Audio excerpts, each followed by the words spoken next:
अंतर्राष्ट्रीय महिला दिवस पर हम दुनिया भर में महिलाओं और लड़कियों का जश्न मनाते हैं और समानता की लड़ाई में उन्होंने जो कुछ भी हासिल किया है उसकी सराहना करते हैं। महिलाओं और लड़कियों ने बहुत लाभ कमाया है, बाधाओं को ध्वस्त किया है, रूढ़िवादिता को खत्म किया है और अधिक न्यायपूर्ण और समान दुनिया की ओर प्रगति की है। फिर भी उन्हें भारी बाधाओं का सामना करना पड़ता है। अरबों महिलाओं और लड़कियों को हाशिए पर जाने, अन्याय और भेदभाव का सामना करना पड़ता है, जबकि महिलाओं के खिलाफ हिंसा की लगातार महामारी मानवता को शर्मसार करती है। ऐसमें खबर महाराष्ट्र के जिला नागपुर उमरेड तहसील की है, जहां एक साधारण महिला ने खुद को साबित किया कि महिलाएं भी किसी से काम नहीं और साबित किया कि महिला भी एक बिजनेस वीमेन बन सकती है। घर में छोटे बच्चे होने के बावजूद महिला ने अपनी मेहनत से पहले ईंटा का व्यवसाय किया, फिर दाल मिल का बिजनेस शुरू किया। इसमें पति और बच्चों का भी का रहा सहयोग।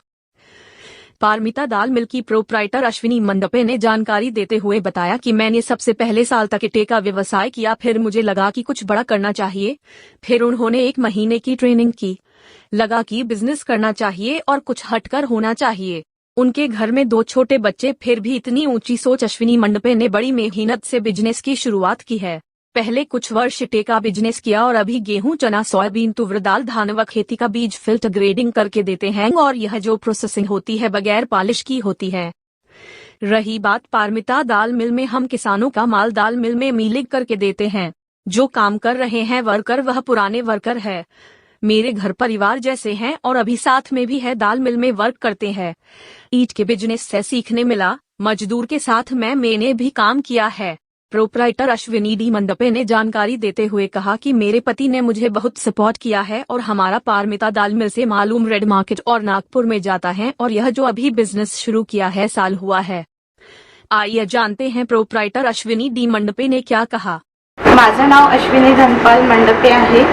मी पारमिता दाल मिलची प्रोप्रायटर आहे। माझं एज्युकेशन MSc केमिस्ट्री BEd झालेलं आहे आणि मी इथे दाल मिलचं प्रोडक्शन करत आहे।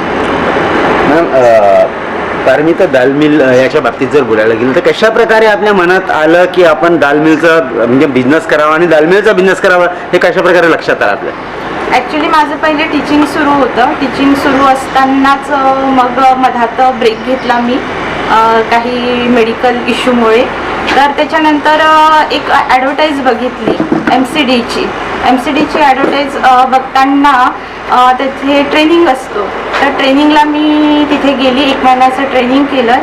त्या ट्रेनिंगमधून मग मला की आपण असा बिझनेस करायला पाहिजे हे मला तिथून मिळालेलं आहे। मनात तर आपण फिक्स करून घेतलं की बिझनेस करायला पाहिजे। मग जेव्हा सुरुवात केली, सुरुवात कशा प्रकारे झाली काय सांगणार? सुरुवात करताना मी फक्त हे बघितलं की आपल्याजवळ काय आहे। तर काय आहे हे बघताना माझ्याजवळ जमीन होती, तर त्या जमिनीमधून मला काय करता येईल हे मी बघितलं। तर जमिनीमधून मी बघितलं की तिथून मी विटाचा बिझनेस सुरू केला। माझं ADM ब्रिक्स आहे, रेड ब्रिक्स तुम्हाला बघायला मिळेल शेजारीच त्याचे हे आहेत। तिथून मग मी तो बिझनेस माझा सुरू होता, कारण की त्या बिझनेसला मला जास्त इन्व्हेस्टमेंट करावं नाही लागली। तर तिथून मग जो मला काही प्रॉफिट झाला त्याच्यातून मी दाल मिलचं सोचले। दाल मिलचं याच्यासाठी सोचलंय की हा आहे ग्रामीण भागात तूर आणि चना अवेलेबल असतो आणि त्याची प्रोसेसिंग करूनच मग मार्केटिंगला मी ती प्रोव्हाइड करते। बरं, म्हणजे सुरुवात जी आहे हे आपल्या बिझनेसची हे ब्रिक्स वरून झाली, जे लाल विटा आहे त्याच्यावरून झाली। मग इटा विकता मग सरळ कॉल आपला आला की आता दालकडे वळावं। हो सर। अच्छा, आता आपण जेव्हा हे बिझनेस सुरुवात करत असताना आपल्याला कोणकोणत्या प्रकारचे अप अँड डाऊन्स बघायला मिळाले, कोणकोणत्या प्रकारचा त्रास झाला, त्याचं निराकरण कशा प्रकारे केलं आपण? विटाच्या बिझनेसमध्ये तर मला बराच काही अप अँड डाऊन बघायला मिळालं, कारण की माझं जे फील्ड होतं एज्युकेशनचं ते टोटली इथे वेगळं होतं। मला लेबरसोबत राहून काम करावं लागत होतं आणि लेबरसोबत राहून जेव्हा मी काम करत होती तर मला त्यांच्याप्रमाणे काही गोष्टी वागून चालावं लागत होतं। तर तिथे मला बराच काही अनुभव आला आहे आणि आता इथे जे मी करत आहे हे थोडंसं वेगळं काम आहे। तर इथे माझे जे पहिलेचे वर्कर्स होते त्यांनीच मला साथ दिलेली आहे, तेच सोबत आहे। तर त्याच्यामुळे आता माझे ते एकदम असे जवळचे कलिग्स झाल्यासारखे झाले आहेत, तर कोणतेही काम करताना मला अडचण जाणवत नाही। अगोदर इटांचा बिझनेस, नंतर दाल मिल, कसं वाटतंय? खूप छान वाटून राहिलं आहे की कुठेतरी आपण एक स्टेप चढलेला आहोत. साईड बाय आता जसं दाल मिल होतं तर त्याच्यासोबतच मी एक बस 1 मंथ झालं आहे त्याच्यावर आम्ही क्लिनिंग सॉर्टिंगचं पण युनिट केलेलं आहे की सोबत जे शेतकरी आमच्याकडे येतात चणा घेऊन किंवा तूर घेऊन तर त्यांचा जो माल होता जसं गहू होता तर त्यांचं राहायचं की गहू पण आपण क्लिनिंग करायला पाहिजे. तर मग माझ्या डोक्यात तो पण एक विचार आला की सोबत आपण त्यांचा माल पण क्लिनिंग करून द्यावं म्हणजे त्यांना बाजारभावात म्हणजे बाजार इथे समितीमध्ये योग्य भाव मिळेल आणि आम्हाला पण त्याच्यातून काही प्रॉफिट होऊ शकतोय. कोणत्याही गोष्टी करण्याकरिता प्रेरणेची ही अत्यंत गरज असते. आपल्याला प्रेरणा कुठून मिळते? आपलं प्रेरणास्थान कोण आहे? प्रेरणास्थान म्हणायचं तर माझं प्रेरणास्थान माझे हजबंड आहे. तेच मला योग्य मार्गदर्शन करत असतात आणि तसं त्यांच्या मार्गदर्शनानेच मी पुढे चालून राहिली आहे. आतापर्यंत असं म्हटलं जात होतं की एक सक्सेसफुल इंसान के पीछे एक औरत होती है, पण आपल्या मागे आपले हजबंड आहेत, काय सांगणार? मी म्हणेल की beyond every successful man there is a one woman. Beyond every unsuccessful man, there are 2 women. Beyond every successful woman, there is a progressive man. It's always father, husband or brother. It always progressive. आता जर आपण बोललं त्याला आपल्या पारमिता दाल मिलच्या बाबतीत जर बोलायला आलं, इथे कोणकोणत्या डाळ अवेलेबल करून मिळतात, कोणकोणत्या प्रोसेस होतात, काय सांगणार? माझ्याकडे तूर डाळ आणि चना डाळ या डाळीचं प्रोसेसिंग होते आणि या डाळीचं प्रोसेसिंग करताना मी नॅचरली पद्धतीने प्रोव्हाइड करून देते. त्याला पॉलिश नाही करत. पॉलिश केल्याने काय होत आहे की त्याचं वरचं कवर निघून जात आहे आणि ती दिसायला खूप सुंदर दिसते, पण चवीला म्हणा किंवा आपल्या बॉडीला ती तेवढी प्रोटीनयुक्त राहत नाही. तर मला असं वाटते की तुम्ही जी ऑर्गॅनिक डाळ आहे ती खायला पाहिजे. बरं, जागतिक महिला दिनानिमित्त आपण हा इंटरव्ह्यू आपण करत आहे.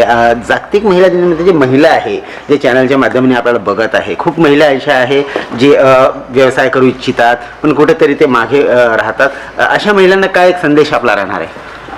ज्या महिला इच्छुक आहे त्यांनी पहिले आपलं प्लॅटफॉर्म तयार करायला पाहिजे. प्लॅटफॉर्म तयार करताना म्हणजे आपल्याला नेमका कोणता उद्योग करायचा आहे, तर कोणता उद्योग करताना पण आपल्याला हे सोचायला पाहिजे की आपला प्रॉडक्ट जो आपण तयार करत आहोत तो मार्केटमध्ये आपण त्याला खरंच सेल करू शकतो काय, आणि सेल करतानाही तो त्याला जर लागणारं जसं आता मला लागते रॉ मटेरियल ते मला इझिली अवेलेबल होते का, तर या सगळ्या गोष्टींचा विचार करावा. आणि तसंच शासनाच्या काही योजना आहेत तर त्याचा पण म्हणजे उपभोग घ्यावा. त्याच्यातून बरीच काही म्हणजे मदत होत असते, सबसिडी मिळत असते. त्या सबसिडीमधून पण बराच फायदा होत असतो. फक्त एक काय असते की आपण प्रॉपर आपल्याला गायडन्स हवं असते. त्या गायडन्सने आपण जर चाललं तर आपण नक्कीच सक्सेसफुल बनतो. आपण आपल्या विटांच्या बाबतीत जर बोलायला गेलं किंवा डाळच्या बाबतीत बोलायला गेलं तर हे कुठे कुठे म्हणजे देशामध्ये कुठे कुठे निर्यात केलं जातं, काय सांगणार?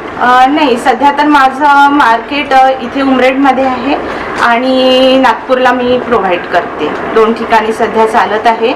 आता मी माझं हळूहळू पुढे सप्लाय करायचं माझं हे आहे. माझं आता जस्ट 1 वर्ष झालं युनिट उभं केलं, तर 1 वर्षात मी थोडंफारच मार्केटिंग केलं. त्याच्यावरून मला आता अजून अनुभव आला. त्याच्यावरून मी जास्त माल परचेस केला आहे, रॉ मटेरियल, आणि दुसऱ्या ठिकाणी अजून मी त्याचं मार्केटिंग करेन.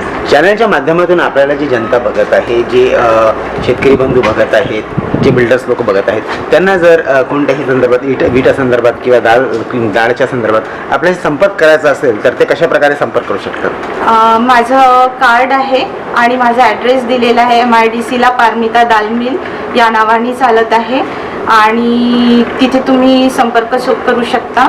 त्याचं मोबाईल नंबर आहे 9975095005. या नंबरवर तुम्ही संपर्क साधू इच्छिता आणि तुम्हाला नक्कीच आम्ही योग्य प्रकारची डाळ प्रोव्हाइड करू. अश्विनी मनपे मॅडम, आपण मला सांगा, अगोदर एक गृहिणी, त्यानंतर एक बिझनेस वुमन, काय म्हणजे कसं वाटतंय शेवटी एक बिझनेस म्हणून तुम्ही आता उभरत आहात आणि सगळीकडे आपला बिझनेस वावरत आहे, काय सांगणार? एक गृहिणी आहे, मी तर गृहिणी फार कमी वावरली आहे. मी इकडे बिझनेस याला वळली, तर बिझनेस याला वळताना माझी मुलगी होती छोटी अगदी, ती बस 1.5 इयरची असेल तेव्हा मी ट्रेनिंगला गेली. तर त्यावेळेस मला तिला मॅनेज करणं आणि घर मॅनेज करणं प्लस माझा एक मोठा मुलगा आहे, तर तो त्या टाईमला 6 इयरचा होता ज्यावेळेस मी ट्रेनिंगला गेली, बिफोर 6 इयर ॲगो. तर त्या टाईमला तो 6 इयरचा होता. तर मी इथून जेव्हा नागपूरला ट्रेनिंगला जायची उद्योग भवनला, तर तिला सोबत घेऊन जायची. ती एकदम छोटंसं बाळ असल्यासारखंच होती, पण घरात वावरताना माझा मुलगा पूर्ण घर सांभाळायचा, की म्हणजे जे मी करत होती ते तो करत होता. म्हणजे एक सक्सेसफुल बिझनेसमॅन म्हणण्याकरिता आपल्याला घरापासून भरपूर असा सपोर्ट मिळाला. भरपूर माझ्या मुलांपासून तर मला खूप जास्त सपोर्ट मिळाला, कारण की त्यांचं जे वय होतं ते त्यांना मी सांभाळायचं वय होतं. तर त्या वयात त्यांनी स्वतःला सांभाळलं आणि मला म्हणजे माझी जी जबाबदारी होती तर कुठेतरी माझ्यासाठी त्यांनी मार्ग एकदम खूप मला इझी करून दिला. आपण जेव्हा पहिल्यांदा सरांना सांगितलं की मला अशा प्रकारचा बिझनेस करायचा, त्यांचं रिएक्शन काय होता, काय सांगा? त्यांचं रिॲक्शन त्या ॲक्च्युली जे उद्योग भवनला पाठवायचा जो बेत होता तो त्यांचाच होता. मी म्हटलं होतं की 1.5 वर्षाची मुलगी आहे, घरात आपण थोडासा वेळ द्यायला पाहिजे, कारण की जेव्हा मी टीचिंग सोडले तेव्हा मी ठरवलं होतं की आफ्टर 3 इयर्स, ती 3 इयर्सची झाल्यावरच मी परत एक कोचिंग सुरू करेल. तर एकदम त्यांनी ते ॲड पाहिली नाही, आता तू हे कर.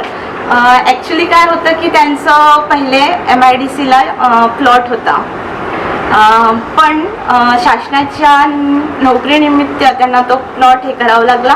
तर मग त्यांच्या डोक्यातलं जे काही होतं तर ते जी ॲड पाहिली तर त्याच्यातून ते पुन्हा उत्पन्न झालं आणि त्यांना वाटलं की आता इच्छात आहे बा काहीतरी, तर ही नक्कीच आपलं स्वप्न पुढे नेऊ शकेल. म्हणजे शासकीय नोकरीमध्ये असताना सर जे नाही करू शकत होते ते आपल्यावर त्यांनी टाकून दिलं आणि ते आपण करून दाखवलेलं आहे. हो, तसं म्हणायला काही हरकत नाही. टाकलं म्हणून नाही, एक त्यांचा म्हणजे मग मला पण असं वाटलं की यांना जे पाहिजे होतं ते जर मग मी करू शकत असेल, नाही तरी मी काही ना काही मला तर करायचंच आहे, मी घरी बसून राहणारी नव्हतीच. तर मग मी त्या यांनी हा मार्ग स्वीकारला आणि एक त्यांचं स्वप्न पुढे नेण्याचा प्रयत्न करत आहे. आज आपण एक सक्सेसफुल उद्योजकता महिला आहात, या मुवमेंटकरता कोणाकोणाला आपण धन्यवाद देऊ इच्छिता? सगळ्यात प्रथम तर मी माझ्या 2 मुलांना म्हणेल, आरुष आणि पारमिता यांना म्हणेल, कारण की त्यांच्या अगदी छोट्या वयापासून मी बाहेर निघालेली आहे, तर ते माझ्यासाठी खूप आहे. आज जरी मी इथे आली आहे तरी ते घरी बसून आपलं सगळं काही करतात, तर मी त्यांना पहिले तर त्यांना धन्यवाद देते. दुसरं मी माझ्या हजबंडला धन्यवाद देते की त्यांना काहीतरी वाटलं असेल म्हणूनच त्यांनी माझ्यावर एवढी मोठी जबाबदारी टाकली आणि मी ही जबाबदारी पार पाडते, याचं पण मला थोडं आनंद आहे की कुठेतरी आपण काहीतरी करतोय. धन्यवाद.